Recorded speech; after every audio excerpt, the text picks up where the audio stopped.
afternoon, and welcome to this month's session of Let's Talk. So, let's talk about a few things we have going on at Alzheimer's Arkansas. It is July 2022, look, 2022, and you can find all of our information at our website at alzark.org, or you can visit us on Facebook. So you can also call us in our office at 501-224-0021. And just to let you know that this information you receive today is for education purposes only. So I also want to let you know it's exciting. We have started our new grants this month. We have 2 active grants going on right now. If you live in the state of Arkansas, and okay, we're going to talk about CareLink first. So we're now accepting CareLink caregiver support grants. So those grants are for 6 central counties in central Arkansas. They're Pulaski, Perry, Monroe, Faulkner, Saline. It's another one I'm supposed to know. I do apologize. But if you live in central Arkansas, then we have CareLink grants. If you're 60, person you're taking care of 60 years or older and have a chronic illness, please go to our website and find out information or give the office a call. We also have a dementia grant for the entire state of Arkansas. So as long as the person you're taking care of has a form of dementia, any age, resides in the state of Arkansas, you may also qualify for that grant. The application can be found on our website. Give us a call. We can help you have information, provide you with information about it. So we are so excited. There are both of them are $500 grants. You can use them up to twice a year in a 6-month period, as long as we have funding available. So if you want any information about grants, please go to our website, go to our Facebook page, or give us a call. We do have some great things going on in July. So on the 23rd, that's later this weekend, we have a H2O fun run. That's on Saturday, 7:30 to 9. That's it on the Jacksonville Air Force Base, but it's Little Rock Air Force Base. So I will be there. It's going to be so much fun. It is family fun. So come out as well. Amp Out Oz, July 16th at 7. We also have some other things going on. Hope has, wait, Ricky, I know Ricky is like the great person in the background, and I'm trying to keep up, or he's trying to keep up with me. Little Rock Hope, caregiver workshop Thursday, September the 29th. We still have a few vendor spots and sponsorships left over. If you are a caregiver, please, we have some great information, some great experts providing information to help you be a better caregiver, just some great skills. So reach out, look on our website as well. We also have the Little Rock Zoo at the Little Rock Zoo, the Walk of Love, which is September the 30th from 5 p.m. to 7:30 p.m. It is family friendly as well. A great way to support Alzheimer's Arkansas. If you're looking for a way to support us as well as have family fun, come out that day. It has always been a great time for families and one of our biggest fundraisers. One way we can help caregivers across the state. What else do we have going on? That must be it for now. So I'm going to introduce, let's not forget, we have Lunch and Learns right now in Little Rock, Conway, and Hot Springs every month. They are on Wednesdays, depending on where you are. Little Rock, the first Wednesday, Conway, the second, and Hot Springs, the third. You can get that information as well. And if you would like education, in your community, please reach out to us and we can see how we can come to your community organization and provide resources for caregivers or on Alzheimer's and dementia. So please reach out. So we're going to talk to Beth. Let's bring Beth, I'm going to say her name correctly, Marczynski up. I want to introduce you. She's a good friend of mine. I met her a couple years ago, but it's been a long time because COVID years is different because you kind of They're like dog years. Yeah. they are. So like, oh, when do you see people again? So Beth is from Selene Memorial Generations, Yeah. correct? She's the inpatient director, growth and outreach. So that's a That lot of is just a work. fancy title for she likes to share information and education. Likes to share, my kind of girl, right? We like Right. that's what we like to do. Helping others, and education is one of the best ways to help others is to For educate. So sure. a lot of people. I'm going to start with like, what is generations? Just so So people know.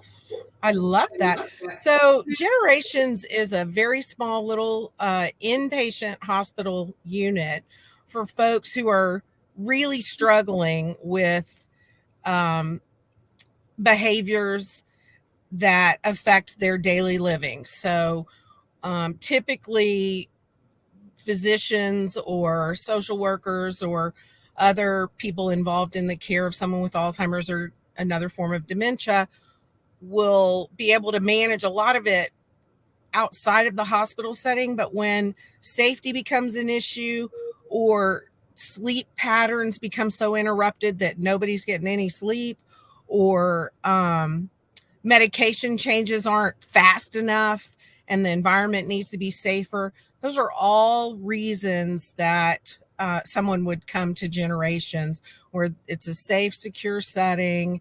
It is inpatient, so you are admitted to the hospital, and typically the adjustments are around medications, but also sleep wake cycles are very important, and understanding and identifying things that trigger non-compliance, non-cooperation, just basically things that get in the way of everyday living. And so that's what Generations does at Selene, which we love. Oops, my alarm's going off. Hang on. Okay. This this is live technically. So yes. So my phone may go off. So if you see me like do the scrambling, it Right. may happen. So one day we'll talk about uh, like the use of inpatient. So, but today we're going to talk about uh, verbal de-escalation, and I'm gonna let you pick a non-clinical term for that, because we have a lot of non-clinical people. Oh So my gosh, yeah. if it's a person out here, and I just said a caregiver, and I just said verbal de-escalation, and they're like, Come "What does on, it girl. mean? Tell me Right. what. Tell me what Really? this is." Yeah, I don't it's have not a gonna PhD.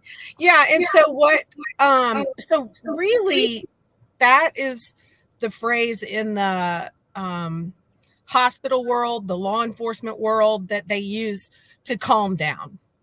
It is just strictly calming down in a non physical way, typically. So we typically try to never put our hands on somebody. You don't want to wrestle somebody to the floor or do anything like that. So we just want to keep everybody safe. So typically we try to do that and engage them in communication. And you would think that that would just be kind of a natural way to operate, right?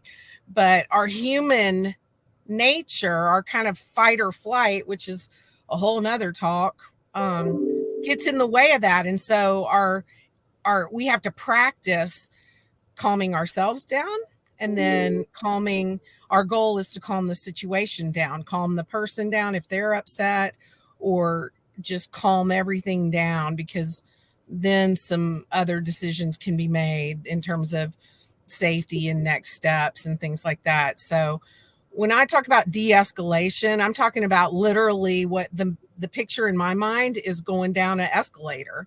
Like, I'm just going to go down and everybody's going to calm down. And I'm kind of, in general, one of those, like, I have a t-shirt that says I'm extra because I just amp up right away. And so for me, I've had to practice a long time with lots of different situations, not just practice, but working in a memory care setting before I went into behavioral health.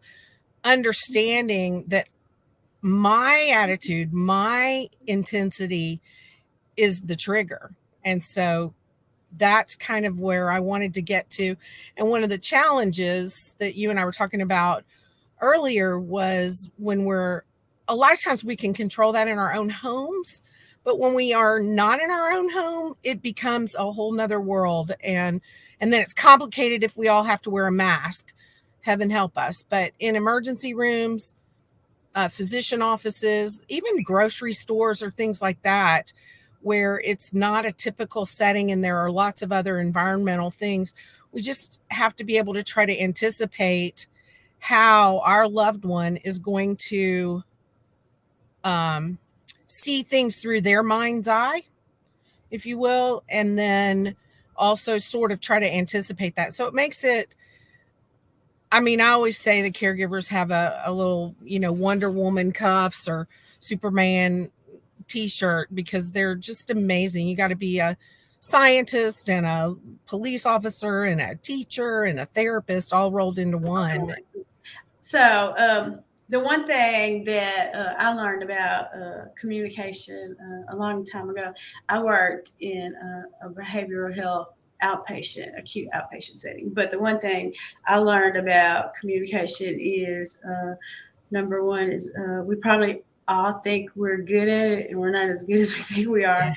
Yeah. So when you kind of have a mindset of I'm not as good as I think I am, then you can have a insight that I need to do this better. Because just because I have a thought in my head or like I understand something, it may not come out of my mouth like that. And communication comes with our experiences and our background. So, right. So the number one thing for me is always like, okay, like I'm not as good as communicating as I think I am. So that's interesting.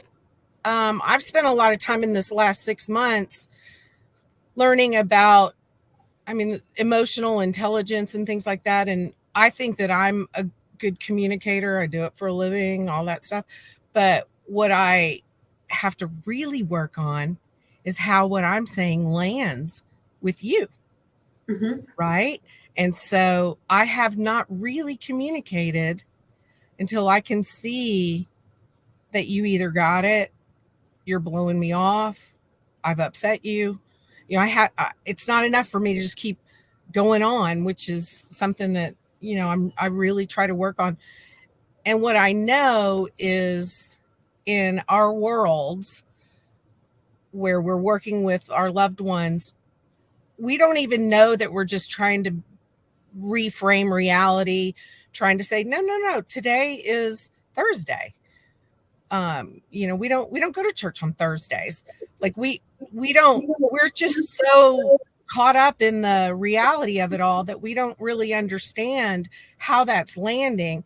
And so one of we use the mind's eye all the time to talk about communication, because it's almost more important to watch how you're hearing what I'm saying than what I'm actually saying. So there goes my second part, and this goes back to the Alzheimer patient always. So anybody really, your second part, more than what you say, is your body language. For sure. Right? And your eyes, because with the mask as well, like my eyes and my body language, a lot of times is going to tell you more about how I perceive your message than anything you say, right? So, right. And we know as the Alzheimer's disease progresses, our visual field is narrowed. And so it is important for us to, if someone's sitting, come in at the front, a safe personal space, but make sure, and we typically want to do something friendly. Of course, if they recognize us, it's one thing, but sometimes they're in another mind's eye. And so they may not recognize us. So I always encourage everybody to put their hand by their face and say, hi, it's me, your daughter, Beth. And right there, because that visual field is so impaired. And then I look, have I engaged you? Can I move forward any or not? And, people tell us what to do. And a lot of times I work with nursing homes as well. And God bless the nursing home aides that have to go in and wake people up and get them dressed and all that kind of stuff. I want them to get permission from that resident or that patient before they flip the lights on and start rambling on. There's lots of techniques that we're going to talk about in a minute, but just be quiet and listen. Hi, John. Good morning. And see how things are going. So it's really watching is going to be, it's going to be one of the keys that you'll hear as we go through. But the other piece is just knowing does it matter if it's Thursday? No. Do we really care that? I mean, we do, you and I do, because I'm getting on a plane in a couple hours, but that's the kind of thing, the reality base. We don't even realize that we're taking a stand with our loved one by doing that. And that becomes a power struggle or an argument or things like that. And we just walk ourselves right into that. So if we can just be more aware of it. Tell me what's special about Thursdays, especially if that was their day to go play golf, or the Rotary always met on Thursdays, or whatever. So let's talk about using words to calm, right? Using our voice to calm. I mean, maybe even not even using our voice, but like using our voice and our words to calm. So when your loved one is agitated, right? So right. What's the first step you think a person should take? So the first thing that first of all, if we can catch the agitation before it becomes that. So calm is calm. I think we all know that, but then we can see, and what we know is the mind is starting to move repetitively. And so we can see it either in movement, where we start to see pacing, or pilling, or hand wringing, and then our repetitive thoughts. The only way we can do repetitive thoughts is vocalization. So when we see that, when we hear the vocalization about, I got to get to work, I need to get to work, why am I not getting to work? That repetition is what's going on in our mind. So the first thing that the caregiver needs to do is remember our goal is to calm, not necessarily to try to explain why we don't go to work on Saturday, or to solve the problem about why can't I get out of here? I need to go home, but to calm. So keeping in mind that you want to try, the goal is to calm yourself and your loved one down. That is going to be the first thing. The second piece is the fastest way to do that is to help rephrase. I need to go home. The response would be, you need to go home? Tell me about home. Ask a question. Don't challenge it. Don't say you are home. Tell me about what you love about your home. You want to do some sort of rephrasing about it and try to really listen to the way they're seeing that truth. The other thing that is just pretty routine for us, my husband works with children with dyslexia, and it's similar when he says remember, because these kids don't remember. The same is true for someone who has an injured brain or diseased brain. When we say remember, I told you, we don't do XYZ, or remember, we just talked about that 5 seconds ago. What we're doing is sort of shaming, if you will, because they can't remember. And I know, Ricky, if we've got the brain scan, did you put that up there? The parts of the brain that help us are gone. And so you can see a normal brain. VD is vascular dementia. So the black parts are actually, that's spinal fluid, but that means no other energy is going through those parts of the brain. Lewy body syndrome, you can see it affects the back, the further back in the brain. Alzheimer's disease, you can see it's a little more symmetrical looking. And then the frontal temporal, if you look closely, you can see it affects the front part of the brain where our personality is. That whole part is, it's black on this picture, but it's got spinal fluid in there. So no energy or electrical impulses can get through.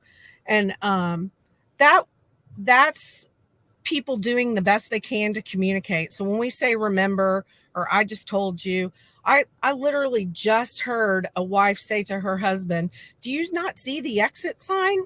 And I know that guy could not see it. Otherwise he would see it. It was bright red.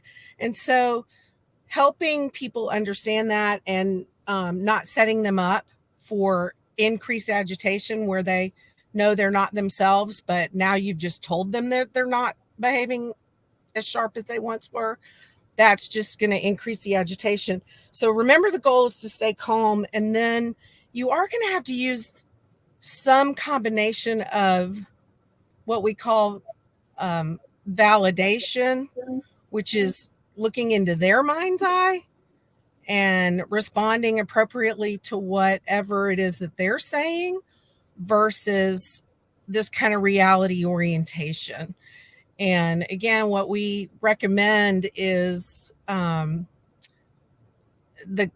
combination of what will work. You're going to have to watch the behaviors to see if you're actually engaging someone to calm themselves down. So one of the most frequent verbal communications of someone with Alzheimer's is, I have to go to work, I have to pick my kids up, or I want to go home. I need, so in all of those cases, if they are not working, their children are grown, and nobody needs to be picked up from a school bus, and they are currently at their house where they live, what a caregiver needs to do is look through the mind's eye, which again, it's tricky. We might as well give everybody magic 8 balls and shake them up, because the fastest way to be able to help that is, tell me what home means to you. Oh my gosh, I know you worked so hard. Don't you just love when you get to work, when you go to a meeting, when the conference call happens, or the school bell rings? Or so what you want to do is sort of move into that piece of what is it that they're really looking at. Home typically is, we typically say, tell us what you love about home. Tell us what reminds you of home. Tell us what it looks like. I'm having trouble seeing it. Tell me, is the door red or blue or black? So you do have to float between orienting to reality, but most of the time, unless there's something that's happening, your house is on fire or something like that, where it would be just suddenly, you're going to want to do validation, because as the brain progresses, as the disease progresses, the brain becomes less and less able to process that information in reality. And there's just no place for that information to go. The visual field is smaller. The audio is smaller. There's just full blocks in different parts of our brain. And so we really have to get to the feeling of what it is that they're trying to say. I always tell people, like, home is not a place, because even if you could figure out what home, you don't know if it's home when they're 10 years ago, when they're 10, you don't know what home, but home for most of us is a feeling. For sure.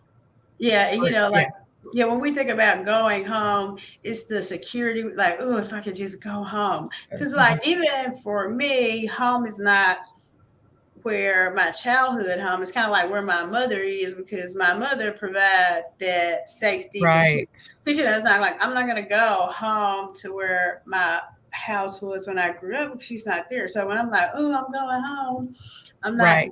going there. I'm going to a feeling. And that's what people are usually searching for. So it is right. Go back to, take them back to where they feel. Yeah. Like, and so you can tap into that feeling through all of our senses. Tell me what are you gonna do? What does your house smell like? Like, to go home for my mom, who is, you know, is no longer with us, but her house smelled like cinnamon. In my head, it smells like Christmas all the time. Now, she lives in the middle of Kansas. It's not Christmas 24/7, but so when I do know that about that, but to say to someone that we may not know, even if you do know, tell me, what does that smell like when you oh gosh, cinnamon. Wow, I haven't thought about cinnamon in a long time. What recipe, or did she cook with it, or did, all kinds of things, but smells, sight, colors, what did we hear? One time I asked somebody about that and they told me, well, I hear a marching band. And I said, you do? At your house? Wow. I love a marching band. And I can't remember now all of that strand of thinking, but it turned out when I spoke with his daughter, they lived close enough to hear the Morganton, the West Virginia University practice. And I was like, dang. So how cool was that to be able to sort of hear all of that? And again, it's a little bit of distraction combined with some reality, but it's their reality. So yeah, it does allow us though to figure out what's going on, what the emotion is going on behind the anxiety. And so if we can catch the anxiety early enough, we're not going to move into agitation. But one of the challenges when we do move into agitation, there's some really specific things that we teach people to do. Okay. So let's talk about the do's and don'ts. Yeah. So we have a slide on that. I think so. Did we? Yes. So remember, the goal is calm. We want to keep everybody calm, which again, keep ourselves calm, because as a caregiver, we are typically exhausted. We are typically distracted, and we may even be at this point just frustrated. Like, good gosh, how many times do I have to tell you that? And engaging someone in this communication, we call it a verbal loop. And the most helpful thing that you can do is, one, be patient, but also repeat yourself the same way each time, because you're going to be in this loop. And so sometimes it takes 15 or 20 times for it to sink in, or for them to move off of it.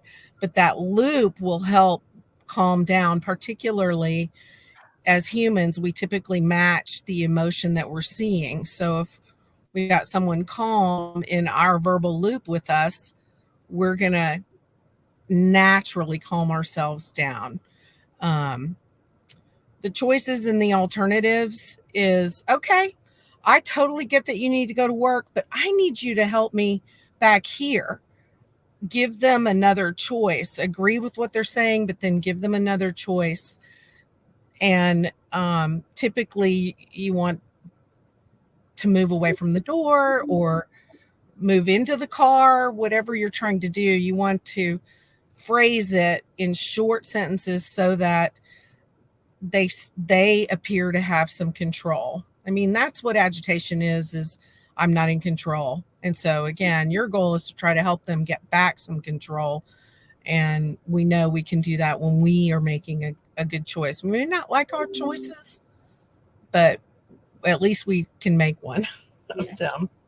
So you also were going to tell me, like, what's the difference, like how experts, like you have a way experts. Right. So if you can remember, I just used my bad word, remember, but the Aretha Franklin doing respect, RESPECT.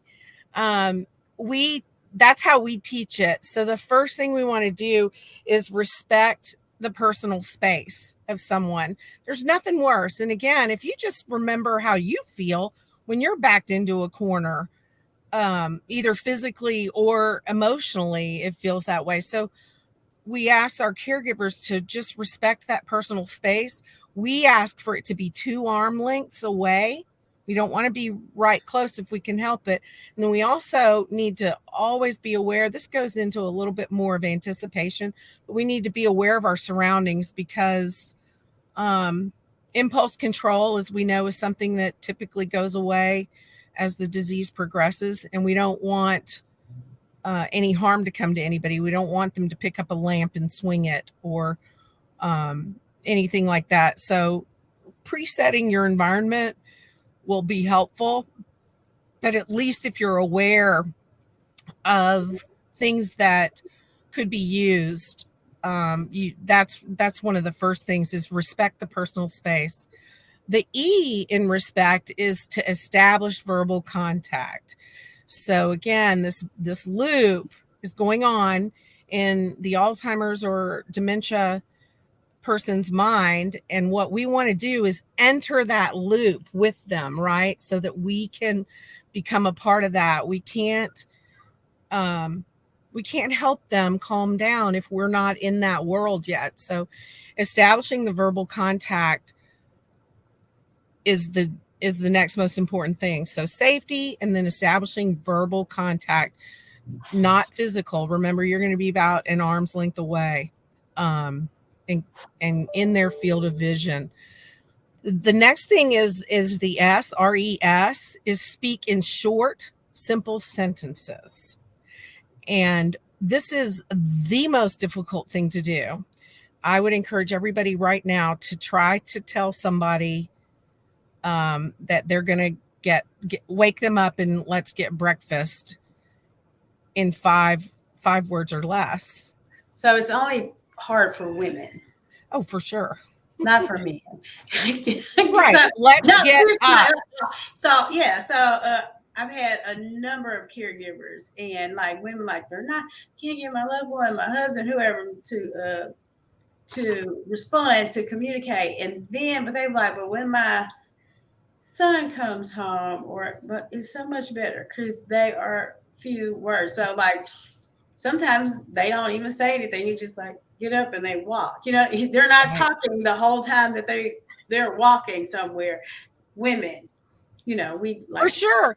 I was doing this training in another state, and I watched a caregiver. This was in a community setting, and she walked in.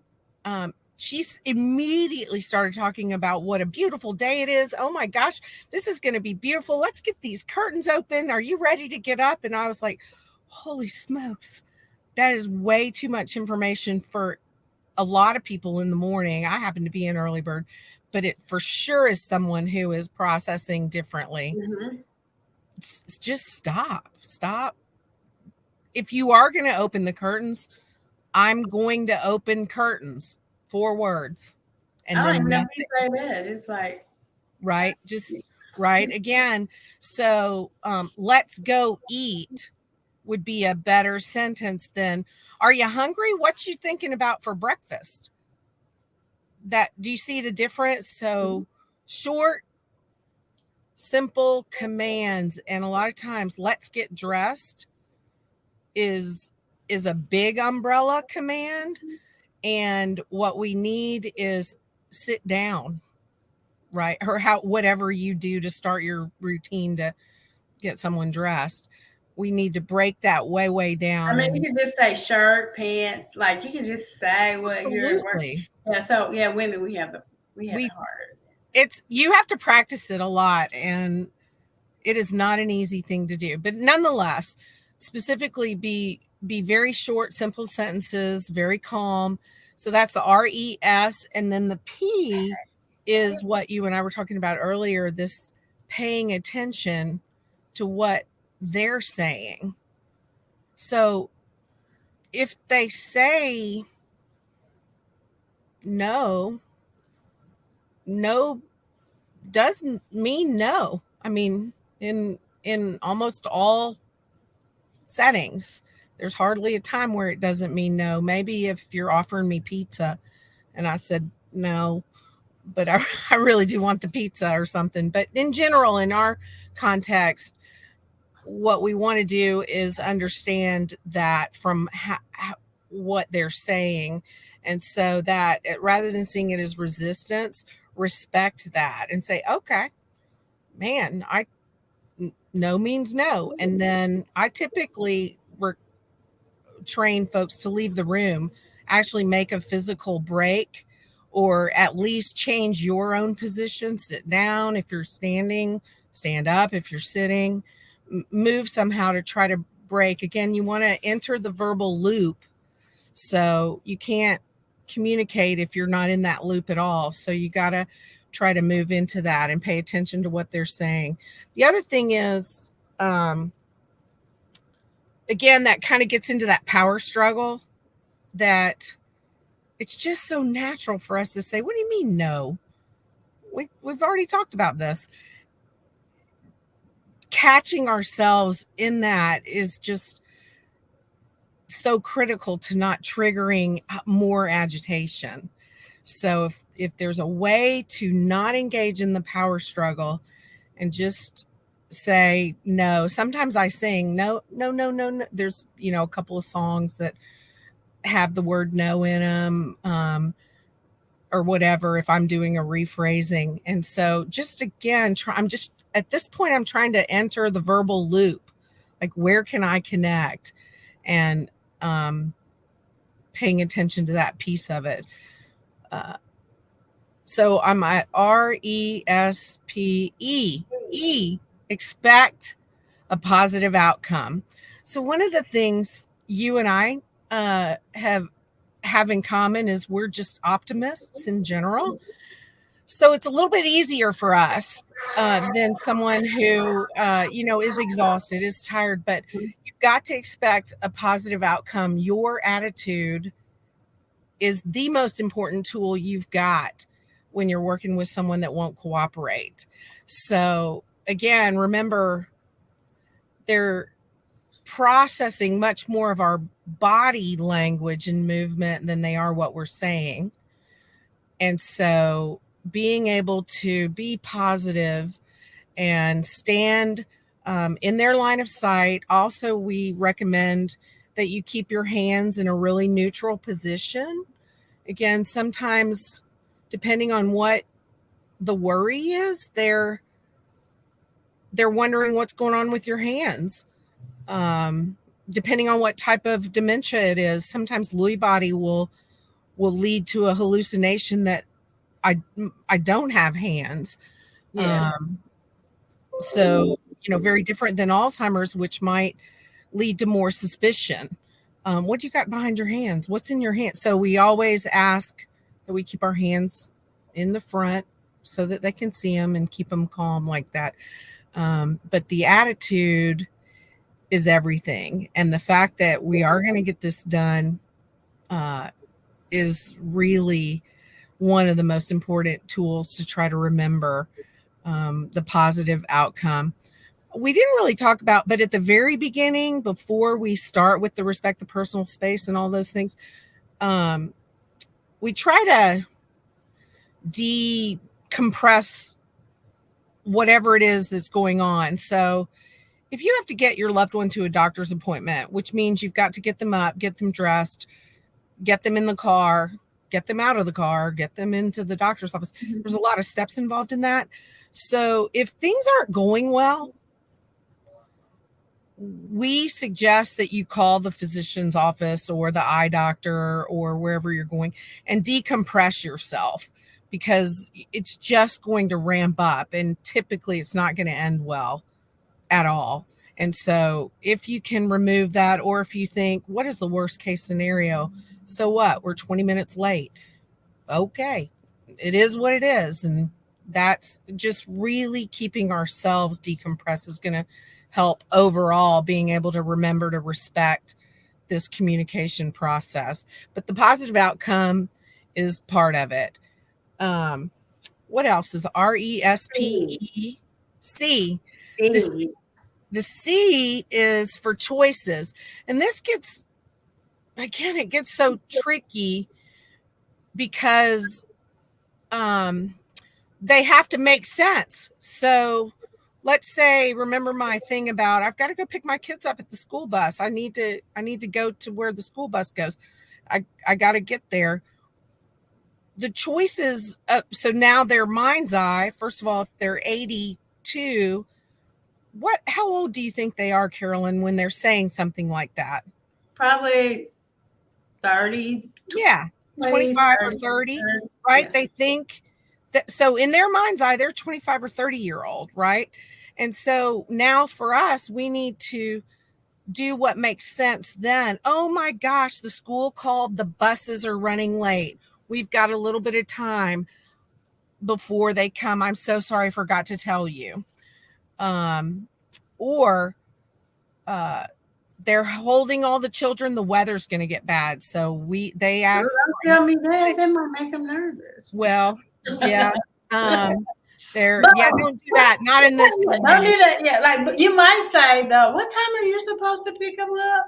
Right. And then, because like if you don't have time around, you're like, oh, we still have 2 hours. We've got plenty of right. Yeah, let's have fun. What do you think they did today in school? Mm-hmm. What was your favorite subject in school? Almost. Or you say, what do you think if you like? Of course, it's usually your family member, or she may be talking about you if you're the. What do you think that Carolyn did at school today? I know. Yeah.